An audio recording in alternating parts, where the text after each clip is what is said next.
আমার একটা শখের বাড়ি হবে, যেটা শুধুই আমার বাড়ি হবে। মানুষকে বলতে পারবো, হ্যাঁ, আমারও একটা বাড়ি আছে, শখের বাড়ি। আমার বাড়িটা অত বিলাসবহুল হবে না, খুব সাধারণ একটা বাড়ি হবে, যার নাম দিব আমার শখের বাড়ি। বাড়িটা নিজের মতো করে সাজাবো। বাড়িতে যা থাকবে সব আমার পছন্দ মতো। বাড়ির গেইটে লাগাবো বাগান বিলাস গাছ। বাড়ির সামনে এক পাশে লাগাবো গোলাপ, বেলি, হাসনাহেনা, রজনীগন্ধা আর হরেক রকমের ফুল। সন্ধে হলেই যেন আমার শখের বাড়িটায় ফুলের সৌরভে মুখরিত হয়ে যায়। আমার শখের বাড়িটার পিছনে একটা পুকুর থাকবে, সেই পুকুরে থাকবে কিছু পদ্ম ফুল। পুকুরটাতে একটা ঘাটও বাঁধাই নেব। বৃষ্টির দিনে পুকুরে নেমে বৃষ্টি বিলাস করব। এই বাড়িটা হবে আমার নিজের উপার্জনে।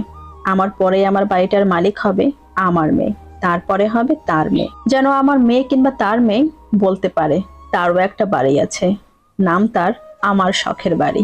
সেই বাড়িতে কেউ বলতে পারবে না এটা আমার বাড়ি, তুমি চাইলেই যা ইচ্ছে করতে পারো না। কেউ বলতে পারবে না এটা করো না, ওটা করো না। যেখানে জোর করে আমার উপরে কোনো নিয়ম চাপিয়ে দেওয়া হবে না, নিজের ইচ্ছে মতো থাকতে পারবো। যেখানে কারো মন জুগিয়ে চলতে হবে না। ওই বাড়িটা শুধু আমার বাড়ি থাকবে, তাই তো তার নাম দিব আমার শখের বাড়ি।